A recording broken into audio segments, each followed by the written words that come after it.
Okay, so with the Banana Boat song, uh, um, this is really, from what I'm looking at it, this is just an exercise for us to be able to play that low C. Um, if you want to think of it that way, it's very important because that low C is kind of hard to voice once you get down super low. For me, it is anyway. So, first thing that you need to understand is the fingering for low C is it's this, all three fingers on the left and right hand are down, and you have that bottom pinky key on the right hand. Okay? So that's the fingering for the low C. And what you're going to want to do before you even start playing this is you're going to want to play that, and you're going to want to work down to it. You're going to want to start on the C and go down your C major scale, C, B, A, G, F, E, D, C. You're going to want to do that a couple times just so that you can get the way that this feels and the way that your fingers feel down before you even play it. So let's just do that a couple times. So let's just play that C scale descending.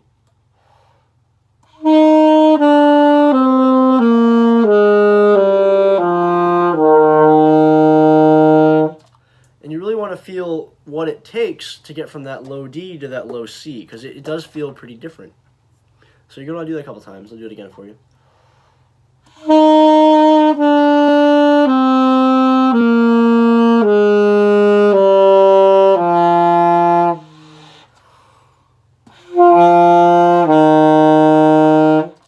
And when you do that, I would crescendo or get louder on your way down to the C. Use a little bit more air. Try and play it a little louder. For now, when you're first playing it, it's okay if it gets a little bit harsh, because we want to feel what it feels like. And then once we get it, once we know what it feels like, we can back off a little bit and we can get our tone to be a little better. And the next step would be, when you're playing that low C, is you're going to want to go down the arpeggio. If you don't know what an arpeggio is, you're basically just going down the chord, and the chord in C is just C, G, E, and then C. So I'll show you what that sounds like.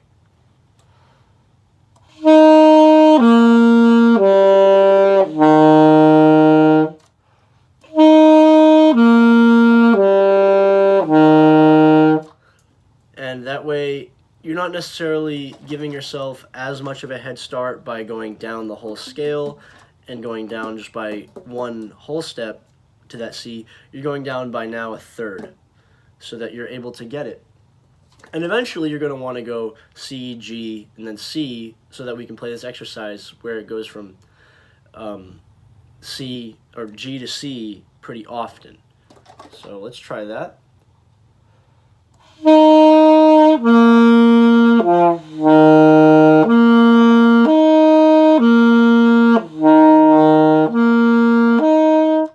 And you want to do that as much as you can until you get pretty comfortable doing that.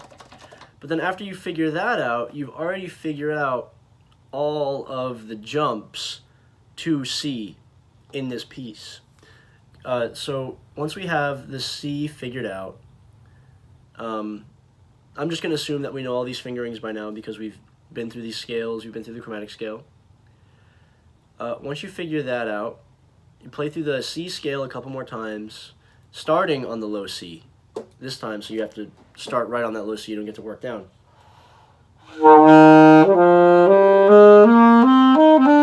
Sorry.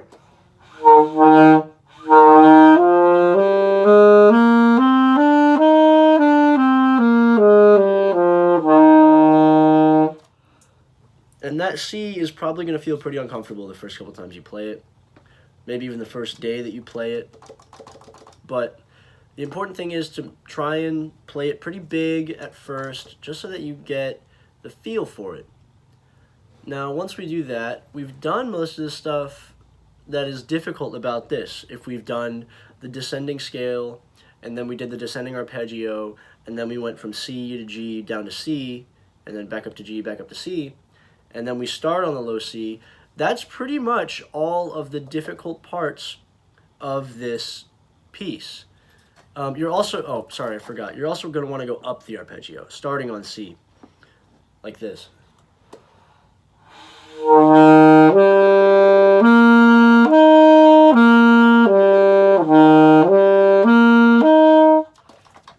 So that pretty much takes care of most of the places that you're going to be going to C and going to from C, that low note. So after we figure all that out, now we have what it feels like for us. We know what the notes should feel like. We've practiced that, and we haven't even looked at the piece yet. We're just practicing those things to prepare to play this piece. And the next step would be to look at the piece. Just understand where it is. So first thing I notice is there is a roadmap to this. You play the whole thing straight through, and then you get to the end, and it says DCL fine. If you don't know what that means, DCL fine just means you go to the da capo, which is the beginning, repeated, and then you go until it says fine. And that's where the double bar is. It just says fine. And in this case, it's right after the fourth measure. So just to sum it up, you play all the way through from measure 1 all the way until measure 12, and you go back to measure 1, and then you play through measure 4, and you stop at the end of measure 4. That's how this roadmap is going to work.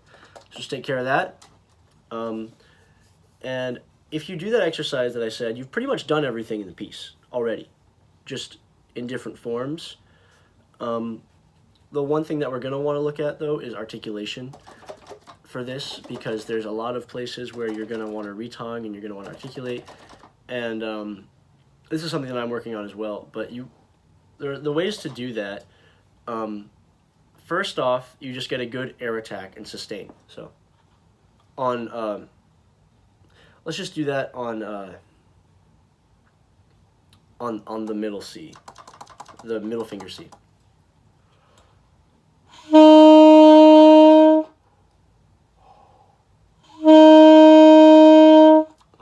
And you want to do that until you get a good tone. You feel like there's not a whole lot of time between the air starting and the note coming out. And then eventually you're going to want to air attack and then re-articulate with the tongue. Like, kind of like this.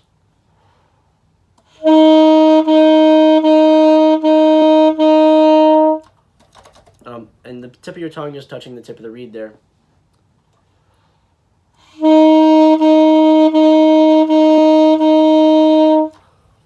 And you want to keep doing that until you get it. And then the final step is to start with the tongue and then articulate.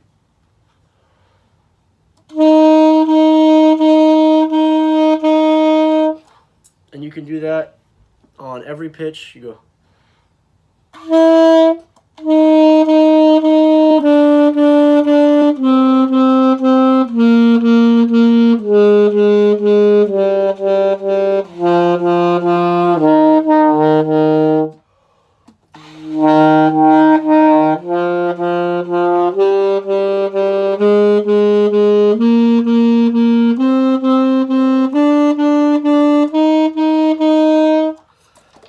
You want to go up and down the scale just like that. 1, 2, 3, 1, 2, 3, 1, 2, 3, 1, 2, 3. Up and down just like that until you feel really comfortable articulating on those notes. And then the final step, after you've done all that, is we can just play. Look at the rhythms. We see some eighth notes in there, but that's not too much of a worry. We can look at the eighth notes. We can count those, and something we could do to help us with that before we play the piece is we could look at the rhythms on here, and we could just play them on one note. So if you're looking in measure 3, and we can just play this on the C.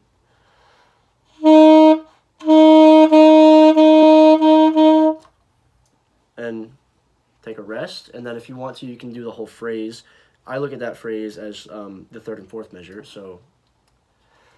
And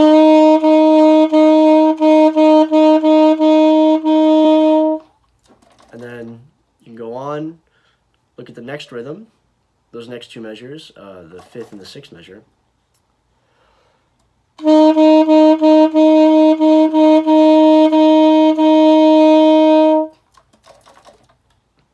And then we look ahead and we see, oh, measure 7 and 8 are the exact same as measure 3 and 4. So we can just skip over that. We don't have to do it again. Measure 9 is the same as measure 5, but measure 10 is a little different from measure 6, but not much different. So this is measure 5 and 6.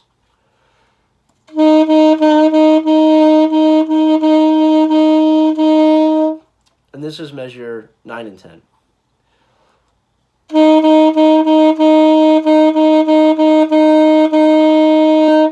It's not that different. And then we see the last two measures are exactly like the last two measures of the da capo. So really, when you look at this piece, you really only have to look at a couple different fingering patterns, a couple different articulations, and just 4 or 5 different measures of rhythm. The first two measures are pretty easy. I'm not including those. And once we do that, we know the roadmap. We can just play. We can play it. We've practiced what we need to practice to be able to play this. If we can do what we practiced, we can do this. So let's just try it.